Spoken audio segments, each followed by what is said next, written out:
सब छोड़ें, सबसे पहले आप ये चेक करें कि चावल कितने ज़बरदस्त बने हैं। अलग-अलग दाना, मोतियों की तरह चमकदार और ख़ूबसूरत।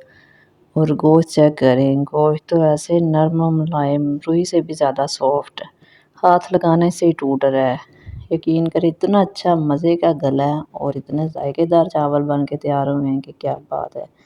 मैं आपको गारंटी देती हूँ कि इससे ज़्यादा मज़ेदार और आसान रेसिपी आपने पहले कभी नहीं बनाई होगी।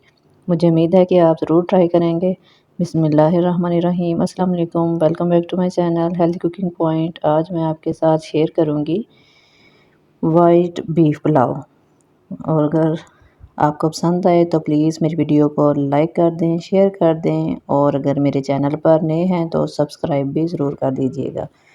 आपको जो अक्सर शिकायत रहती है ना कि जब चावल खाते हैं तो चावल खाते वक्त गरम मसाले मुंह में आते हैं, आज इसका भी हल निकाल लिया है मैंने, क्योंकि अब आपको एक भी गरम मसाला नज़र नहीं आएगा मगर टेस्ट पूरा मिलेगा। तो रेसिपी को एंड तक देखिएगा। अच्छी लगे तो लाइक कर दें और हेल्दी कुकिंग पॉइंट को सब्सक्राइब भी कर लें। मुझे उम्मीद है कि आपको ज़रूर पसंद आएगी। थोड़ा डिफरेंट तरीका है और यकीन करें कि बहुत ही मज़े के बने थे। सबसे पहले मैंने लिया 1 किलो बीफ। बीफ जो है ना, ये मैंने मिक्स लिया है, जिसमें चर्बी का गोश्त भी है, बोनलेस भी है और हड्डी वाला गोश्त भी है। तो ये सेम रेसिपी आप मटन में भी बना सकते हैं। बीफ में बनाए ना तो चर्बी वाला गोश्त ज़रूर इसमें ऐड कीजिएगा। इससे ना क्या होगा कि पुलाव बहुत टेस्टी बनेगा। मैं इसको कुकर में डाल रही हूँ, आप इसको कुकर में बनाएं या चाहे तो पतीली में भी बना सकते हैं। और अब मैं इसमें डाल रही हूँ 1 मुट्ठी भर कर लहसुन और अदरक के पीसेस में काट कर अदरक को डाल लिया है। अगर आप चाहें तो पेस्ट भी बनाकर डाल सकते हैं। पुलाव की यखनी बनाने के लिए मैं इसमें डाल रही हूँ 7 से 8 हरी मिर्चें, जो ज़्यादा स्पाइसी होती हैं ना, वो वाली ली है मैंने। दरमियान में से इसको कट लगाएंगे और 2 हिस्सों में डिवाइड करके गोश्त में शामिल कर देंगे। यखनी बनाने के लिए इसमें साबुत गरम मसालों के इस्तेमाल कर रही हूँ। 2 अदद तेज़ पत्ते शामिल किए हैं, 2 से 3 बड़े टुकड़े दारचीनी के और गोल साबुत सुर्ख मिर्चें 5 से 6 अदद ली हैं। 2 बड़ी इलायची या काली इलायची, 2 बादियान के फूल लिए हैं, इनको तोड़कर डाल रही हूँ ताकि इनका ज़्यादा सा फ्लेवर निकले। साबुत काली मिर्चें 1 टेबलस्पून भरकर डालूंगी। 3 से 4 सब्ज़ इलायची, इनको भी खोलकर डालेंगे।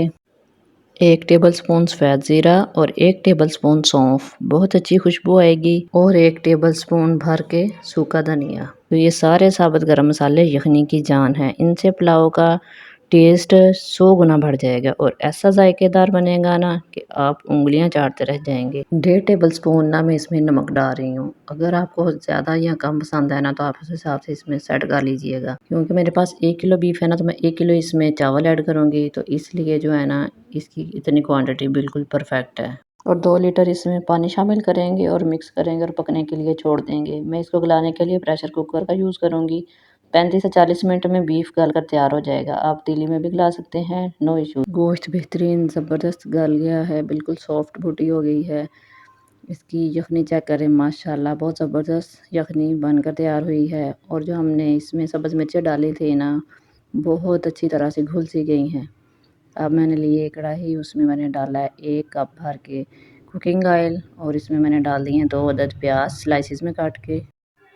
हम वाइट पुलाव बना रहे हैं ना, तो यहाँ पर प्याज को हल्का सा गुलाबी करेंगे, कोई भी कलर नहीं देंगे, क्योंकि पुलाव का कलर बनता है प्याज के कलर से। अगर आप पुलाव को डार्क कलर देना चाहें ना तो प्याज को हल्का सा डार्क कर लें, लेकिन मैं आज वाइट बीफ पुलाव बना रही हूँ तो मैं प्याज को हल्का सा बस सॉफ्ट होने तक पकाऊंगी।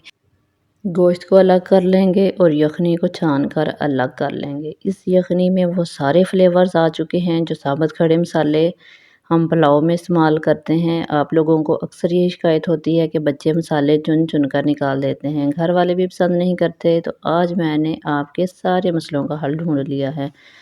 आज आपको मज़ेदार पुलाव भी मिलेगा और कोई गरम मसाला जो है ना वो दिखेगा ही नहीं।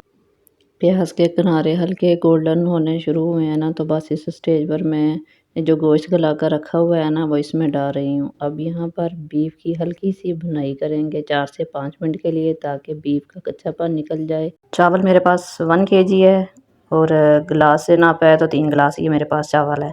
ये डबल स्टीम चावल मैं इस्तेमाल कर रही हूँ, ये बहुत ज़बरदस्त होते हैं, बहुत अच्छा इसका टेस्ट होता है। इसको बस 4 से 5 मिनट के लिए भगोएं ना तो इनफ होता है। अदरक लहसुन नहीं डालेंगे क्योंकि यखनी में ऑलरेडी हम लहसुन अदरक डाल चुके हैं। यहाँ पर बीफ की हो गई है भुनाई।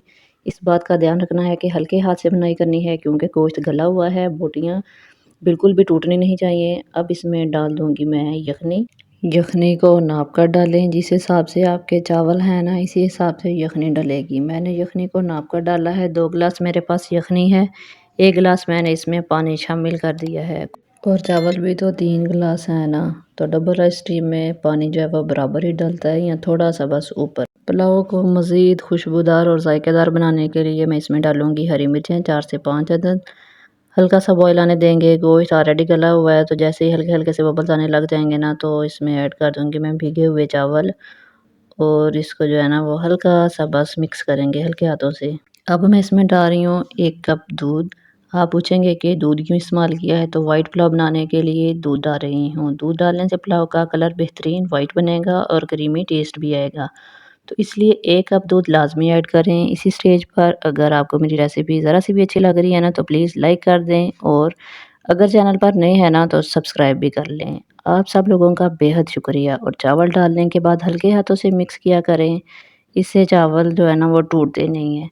ज़बरदस्त सा एक-एक दाना अलग-अलग परफेक्ट पकता है। स्टेज पर आप नमक चेक कर सकते हैं, अगर कम लगे तो थोड़ा-सा मज़ीद ऐड कर लें जितनी ज़रूरत हो। मेरा जो नमक है ना वो बिल्कुल परफेक्ट था। जब पानी मुकम्मल तौर पर ड्राई हो जाए ना तब हम इसको दम लगा देंगे, मगर दम लगाने से पहले मैंने इसमें एक और चीज़ ऐड करनी है जिससे वाइट पुलाव का जो जायका है ना वो मज़ीद कई गुना और बढ़ जाएगा। मेरे पास है तकरीबन 2 से 3 टेबल स्पून देसी घी। अगर आपके पास देसी घी है ना तो आप देसी घी डालेंगे, नहीं है तो आप डालडा भी डाल सकते हैं। इससे जो है ना वो ऊपर से जब ये घी डालते हैं तो चावल जो है ना वो खिले-खिले और शाइनी बनेंगे और चावलों का जायका भी ज़बरदस्त सा हो जाएगा। देसी घी डालने के बाद चम्मच नहीं हिलाना, बस ऐसे ही इसके ऊपर हम जो कवर लगा कर ना इसको दम लगा देंगे। बिल्कुल लो फ्लेम पर दम लगाएँगे। 15 मिनट जो है ना वो इसके लिए बहुत है। मैं आपको गारंटी देती हूँ कि आपका पूरा घर जो है ना वो खुशबू से महक उठेगा क्योंकि ये चावल बनते ही इतने खुशबूदार हैं। माशाल्लाह से चावलों की लुक चेक करें, लग रहे हैं ना टेस्टी। एक-एक दाना खिलकर पका है। मज़ेदार से वाइट पुलाव में आपको वो सारे ही जायके मिलेंगे जो एक बेहतरीन पुलाव में होने चाहिए। मैं आपको गारंटी देती हूँ कि आपको बीफ के अंदर तक जायका मिलेगा क्योंकि इसमें दूध का और हरी मिर्चों का जो इस्तेमाल किया है ना, इससे चावलों का जायका जो है ना वो दोबाला हो गया है। बहुत ज़बरदस्त खुशबू आ रही है, बहुत ज़बरदस्त लग रहे हैं और बने भी ना ये बहुत मज़ेदार थे, बहुत शानदार। मेरी फैमिली को तो ये बहुत पसंद आए हैं। तो इस पुलाव को बनाना एक बार तो ज़रूर बनता है। आप इस रेसिपी को ज़रूर ट्राई कीजिएगा और इसका फ़ीडबैक भी मुझे ज़रूर दीजिएगा। यकीन करें जब आप ये पुलाव बनाएँगी ना तो आपकी बहुत तारीफ़ की होगी। जब भी मेहमान आएँ उनके लिए तो आप दावत में जो है ना ये मेन डिश ज़रूर रखिएगा। इसके अलावा आप अपने फैमिली के लिए भी बनाएँ, उनको भी इंशाल्लाह ज़रूर पसंद आएगी। मैं आपको इसको मज़ीद गार्निश करके दिखाती हूँ। इसको मैंने डिश आउट किया है एक प्यारी सी डिश में और इसको मज़ीद गार्निश कर दिया है ताकि ये देखने में भी बहुत मज़े की लगे। इसके ऊपर मैंने थोड़ा सा पुदीना और धनिया डाल दिया है और साथ में मैंने इसके बनाया है दही, धनिया पुदीना डाल के और 2 सब्ज़ मिर्चें डाली हैं, अच्छी तरह से उनका पेस्ट बना के दही में शामिल कर लिया है। तो बहुत मज़ेदार यमी यमी से मेरे राइस हो गए हैं तैयार, वाइट पुलाव और साथ में मज़ेदार सा दही। जब भी मेरी रेसिपी ट्राई करें ना तो फ़ीडबैक ज़रूर दिया करें। मुझे आपके कमेंट का इंतज़ार रहता है। अपना बहुत सा ख्याल रखिएगा। अल्लाह हाफ़िज़।